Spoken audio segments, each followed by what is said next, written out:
The Secret of Success.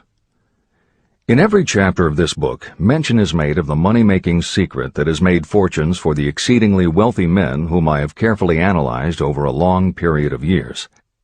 The secret was first brought to my attention by Andrew Carnegie. The canny, lovable old Scotsman carelessly tossed it into my mind when I was but a boy.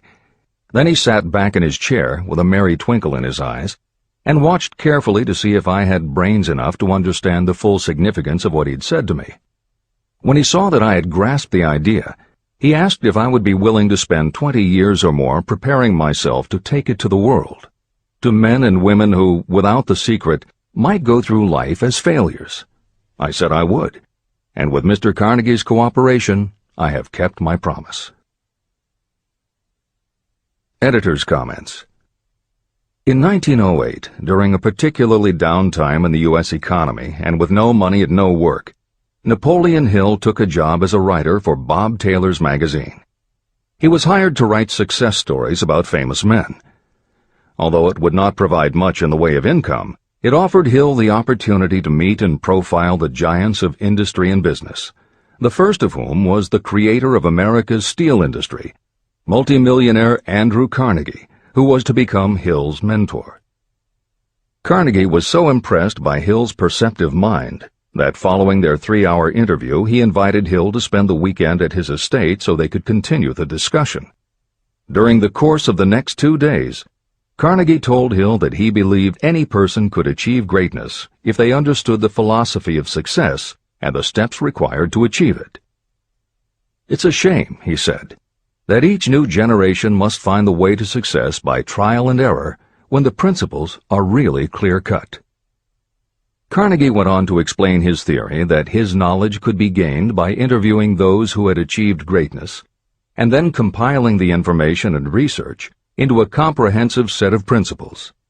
He believed that it would take at least 20 years, and that the result would be the world's first philosophy of individual achievement. He offered Hill the challenge, for no more compensation than that Carnegie would make the necessary introductions and cover travel expenses. It took Hill 29 seconds to accept Carnegie's proposal.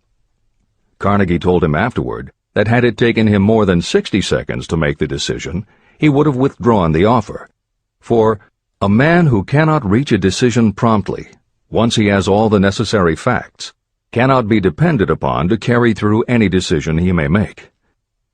It was through Hill's unwavering dedication that this book was eventually written.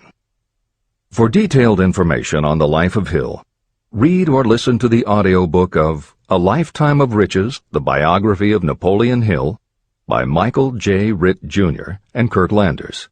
Michael Ritt worked as Hill's assistant for 10 years and was the first employee of the Napoleon Hill Foundation, where he served as executive director, secretary, and treasurer. The material in his book comes from his own personal knowledge of Hill, as well as from Hill's unpublished autobiography. That is the end of the editor's comment. This book, Think and Grow Rich, contains the Carnegie secret, a secret that has been tested by thousands, now millions of people in almost every walk of life.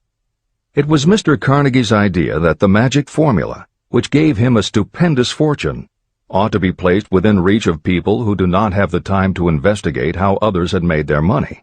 It was his hope that I might test and demonstrate the soundness of the formula through the experience of men and women in every calling. He believed the formula should be taught in all public schools and colleges. He said that if it were properly taught, it would revolutionize the entire educational system, and the time spent in school could be reduced to less than half. In Chapter 4, On Faith, you will read the astounding story of the organization of the giant United States Steel Corporation. It was conceived and carried out by one of the young men through whom Mr. Carnegie proved that his formula will work for all who are ready for it. This single application of the secret, by Charles M. Schwab, made him a huge fortune in both money and opportunity. Roughly speaking, this particular application of the formula was worth $600 million. These facts give you a fair idea of what reading this book may bring to you, provided you know what it is that you want. Editor's comment. According to one method of calculation, through inflation alone, it would take approximately $20 in 2001 to buy what $1 would have bought in 1901. However, to find the contemporary equivalent value of $600 million is not simply a matter of multiplying by the increase in the cost of living. Although there are other factors and variables in calculating buying power, even by conservative estimates, the $600 million would translate into at least $12 billion at the beginning of the 21st century. That's the end of the editor's comment. The secret was passed on to thousands of men and women who have used it for their personal benefit. Some have made fortunes with it. Others have used it successfully in creating harmony in their homes. A clergyman used it so effectively that it brought him an income of upwards of $75,000 a year, approximately $1.5 million in contemporary terms. Arthur Nash, a Cincinnati tailor, used his near-bankrupt business as a guinea pig on which to test the formula. The business came to life and made a fortune for its owners. The experiment was so unique that newspapers and magazines gave it millions of dollars worth of publicity. The secret was passed on to Stuart Austin Weir of Dallas, Texas. He was ready for it, so ready that he gave up his profession and studied law. Did he succeed? You'll read the answer in Chapter 6. Specialized knowledge. While I was the advertising manager of the LaSalle Extension University, I had the privilege of seeing J.G. Chaplin, president of the university, use the formula so effectively that he made LaSalle one of the great extension schools of this country. The secret is mentioned no fewer than 100 times throughout this book. It has not been directly named, for it seems to work more successfully when it is merely left in sight, where those who are ready and searching for it may pick it up.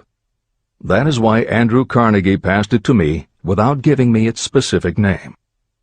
If you are ready to put it to use, you will recognize this secret at least once in every chapter, but you will not find an explanation of how you will know if you are ready. That would deprive you of much of the benefit you will receive when you make the discovery in your own way. If you have ever been discouraged, if you have had difficulties that took the very soul out of you, if you have tried and failed, if you were ever handicapped by illness or physical affliction, the story of my own son's discovery and use of the Carnegie formula may prove to be the oasis in the desert of lost hope for which you have been searching. This secret was extensively used by President Woodrow Wilson during the World War, and by President Roosevelt during the Second World War. It was passed on to every soldier in the training received before going to the front. President Wilson told me it was a powerful factor in raising the funds needed for the war. A peculiar thing about this secret is that those who acquire and use it find themselves literally swept on to success. However, as is often pointed out in this book, there is no such thing as something for nothing. The secret cannot be had without paying a price, although the price is far less than its value. Another peculiarity is that the secret cannot be given away, and it cannot be purchased for money. Unless you are intentionally searching for the secret, you cannot have it at any price. That is because the secret comes in two parts, and in order for you to get it, one of those parts must already be in your possession. The secret will work for anyone who is ready for it. Education has nothing to do with it. Long before I was born, the secret had found its way into the possession of Thomas A. Edison, and he used it so intelligently that he became the world's leading inventor, although he had only 3 months of schooling. The secret was passed on to Edwin C. Barnes, a business associate of Mr. Edison's. He used it so effectively that he accumulated a great fortune and retired from active business while still a young man. You will find his story at the beginning of the next chapter. It should convince you that riches are not beyond your reach, and that no matter where you are in life, you can still be what you wish to be. Money, fame, recognition, and happiness can be had by you if you are ready and determined to have these blessings. How do I know these things? You should have the answer before you finish this book. You may find it in the very first chapter or on the last page. While I was doing the research that I had undertaken at Andrew Carnegie's request, I analyzed hundreds of well-known men. Many of them attributed the accumulation of their vast fortunes to the Carnegie secret. Among these men were Henry Ford. Founder of the Ford Automobile Company, Ford started with no money and little education, yet became one of the most successful self-made businessmen in American history. William Wrigley, Jr., a traveling salesman who found that his customers liked the chewing gum he gave away as a premium better than the goods he sold, so he started his own company. John Wanamaker. Known as the Merchant Prince, he created the world's first department store and was hailed for his innovations in marketing, customer service, and employee benefits. James J. Hill. Known as the Empire Builder, he built the transcontinental Great Northern Railway, encouraged homesteading in the West, then established shipping routes linking America to Asia. George S. Parker. A school teacher who grew tired of fixing his students' pens, he created a new design, founded the Parker Pen Company, and turned a simple idea into a fortune. E. M. Statler. The son of a poor pastor, he started as a bellboy and worked his way up until he was able to start his own chain of Statler hotels, famous for their luxury and service with a smile. Henry L. Doherty. Started at age 12 as an office boy for Columbia Gas, he went on to acquire 53 utilities companies and patented 140 innovations for natural gas and oil production. Cyrus H.K. Curtis. Starting with a small agricultural weekly, Curtis turned it into Ladies' Home Journal, created Saturday Evening Post, then assembled one of the largest newspaper empires. George Eastman. Inventor and founder of the Eastman Kodak Company, he created many of the innovations that popularized photography and transformed the motion picture industry. Charles M. Schwab. The right-hand man of Andrew Carnegie, he was president of Carnegie Steel Company, brokered the deal that formed U.S. Steel, and went on to found Bethlehem Steel. Theodore Roosevelt. 26th President of the United States from 1901 to 1909. John W. Davis. A lawyer and political leader, Davis was Solicitor General under President Woodrow Wilson and later appointed Ambassador to Great Britain. Elbert Hubbard. Philosopher, publisher of the Fra magazine, and founder of the Roy Crofters Artists Colony, Hubbard was also the author of many bestsellers including A Message to Garcia. Wilbur Wright. A bicycle shop owner who, with his brother Orville, became the first Americans to fly heavier-than-air aircraft and pioneered the aviation industry. William Jennings Bryan. Newspaper publisher, presidential nominee, Secretary of State under President William McKinley, but perhaps best known as the lawyer who defended creationism at the Scopes monkey trial. Dr. David Starr Jordan. Educator, scientist, author of over 50 books, he was the nation's youngest university president at Indiana University and became the first president of Stanford University. J. Ogden Armour. Inherited his family's meatpacking business, turned it into a conglomerate with more than 3,000 products, was an owner of the Chicago Cubs, and a director of National City Bank and American International Corporation. Arthur Brisbane. A crusading journalist and syndicated columnist, Brisbane was sought after by every major news organization and was the most read and highest-paid editorial writer of his day. Dr. Frank Gonzalez. A Chicago preacher who delivered such a powerful sermon, Philip D. Armour gave him $1 million to start the Armour Institute of Technology, of which he became president. Daniel Willard. President of the B&O Railroad for more than 30 years, he was honored by having the city of Willard, Ohio, named for him. King Gillette. A traveling salesman and born tinkerer, Gillette was trying to shave on a moving train when he came up with the idea of the safety razor, which became the foundation of a corporate giant. Ralph A. Weeks. President of International Correspondence Schools, Weeks helped finance Napoleon Hill's Intra-Wall Institute, established to educate and rehabilitate prison inmates. Judge Daniel T. Wright, instructor at Georgetown Law School, where Napoleon Hill was studying when Bob Taylor's magazine gave him the assignment to write a profile of Andrew Carnegie. John D. Rockefeller. With $1,000 in savings plus another $1,000 borrowed from his father, he started a kerosene company which he grew into the giant Standard Oil and one of the world's greatest fortunes. Thomas A. Edison. Inventor and entrepreneur, he perfected the electric light bulb, the phonograph, the motion picture camera, and owned the rights to more than 1,000 patented inventions. Frank A. Vanderlip.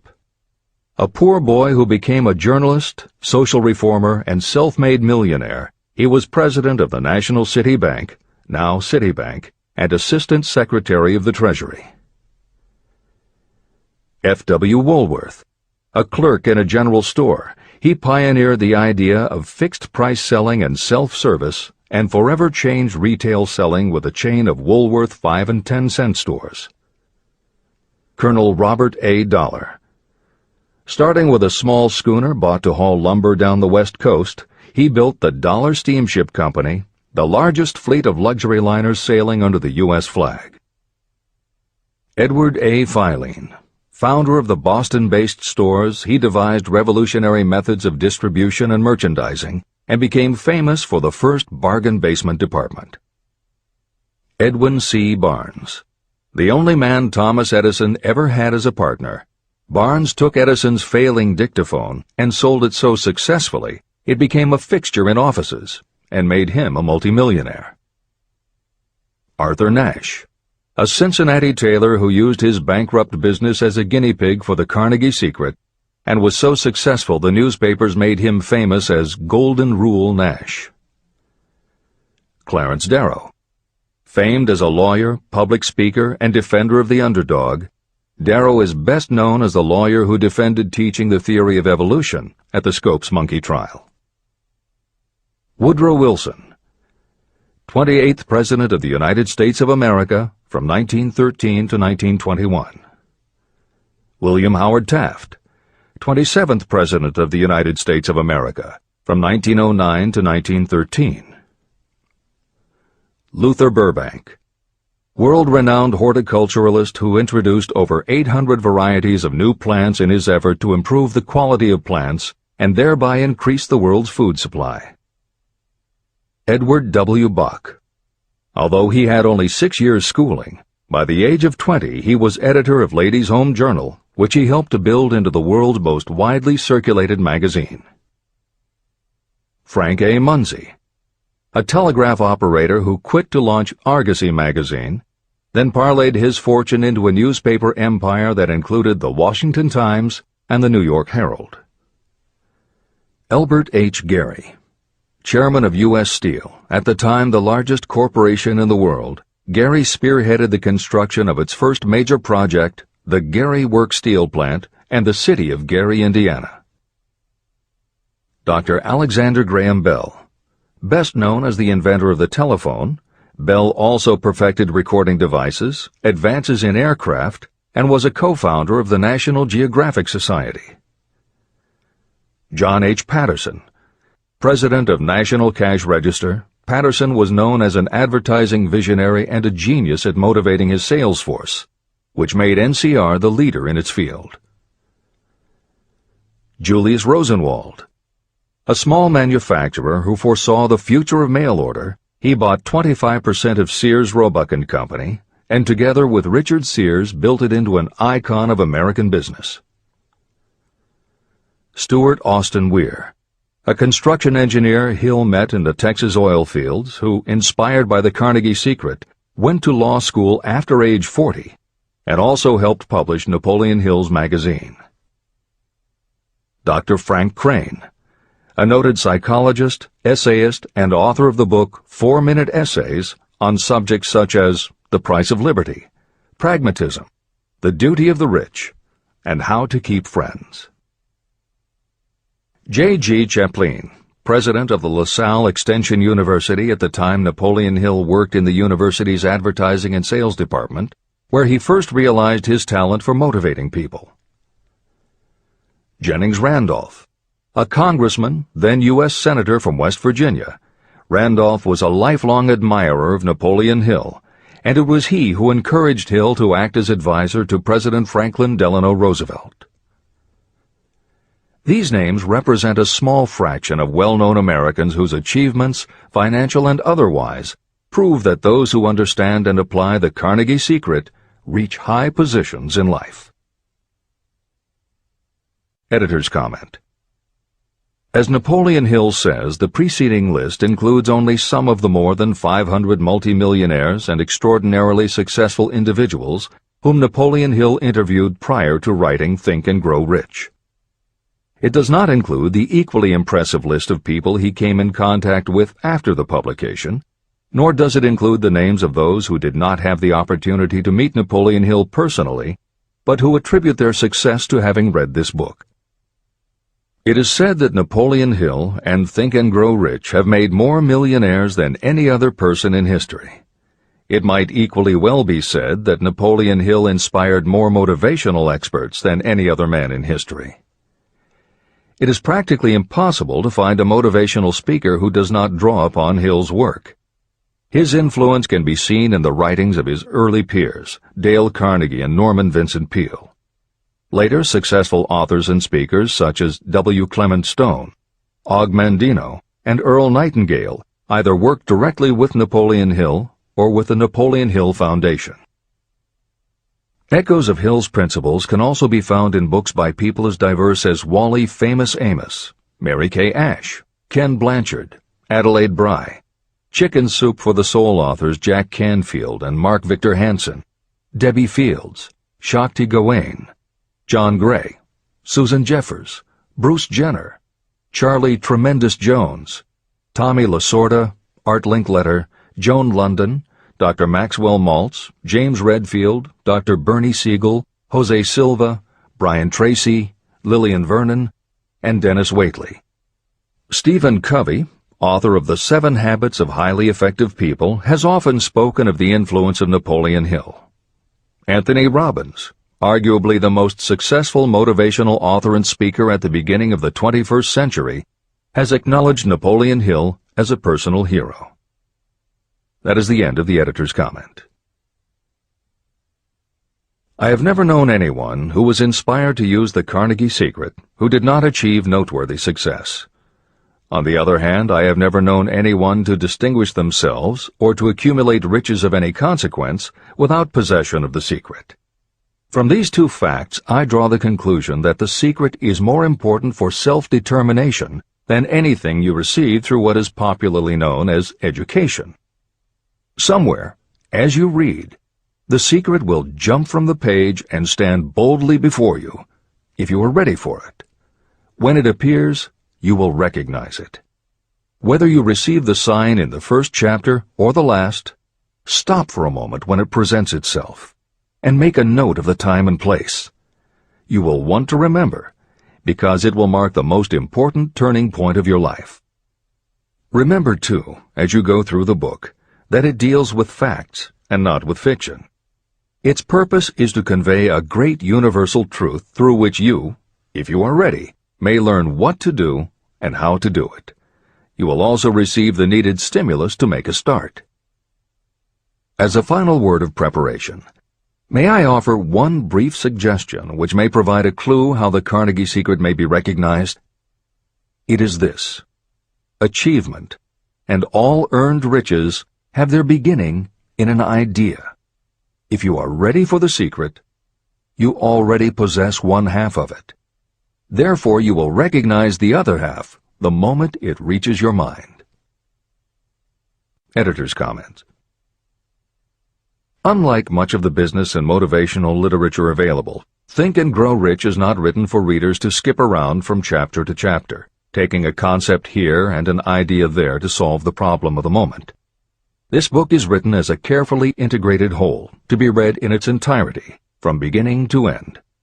Concepts that are introduced in one chapter recur in other chapters where their meaning and significance rely upon the reader having already assimilated the earlier knowledge. The chapters are designed to build upon one another in such a way that every word is to be read, every idea is to be considered, and every concept is to be understood and absorbed. Think and Grow Rich is often called the first philosophy of personal achievement, and a philosophy is more than a collection of solutions to business problems. A philosophy is a system of principles that will guide your thoughts and actions, and provide you with a code of ethics and a standard of values. Think and Grow Rich will not just change what you think, it will literally change the way you think. In preparing this new and updated edition, every aspect of Think and Grow Rich has been analyzed to ensure its relevance to the current business climate. In those instances where material might be considered dated or out of step with contemporary practices, the original text has been updated or augmented with relevant new material. A hallmark of the original edition of Think and Grow Rich is that in every chapter Napoleon Hill cites real-life examples based on his own first-hand knowledge of America's most successful self-made multimillionaires. In this edition, every one of Hill's stories has been retained, and the editors have added contemporary examples and modern parallels which clearly demonstrate that Hill's principles are as up-to-date as today and still guiding those who succeed. In addition to contemporary examples, where the editors felt it would be of interest to the reader, we have included marginal notes that provide relevant information about recent developments. Where applicable, we have also suggested books or other materials that complement various aspects of Napoleon Hill's philosophy. On a more technical note, the editors have approached the written text as we would that of a living author. When we encountered what modern grammarians would consider run-on sentences, outdated punctuation, or other matters of form, we opted for contemporary usage. Those readers familiar with earlier editions will note that the chapter numbers have been changed in this edition. Originally, Think and Grow Rich began with an unnumbered chapter, a word from the author. In this edition, that text appears as Chapter 1, and is renamed The Secret of Success. The chapters that follow are renumbered sequentially and proceed in their original order. The chapter that was previously titled The Mystery of Sex Transmutation has been retitled Sexuality, Charisma and Creativity, and the text has been restructured and annotated to reflect the role of women in contemporary society. All editorial commentary is clearly set off in a font and style that is different from the original text. This is the end of the editor's comments.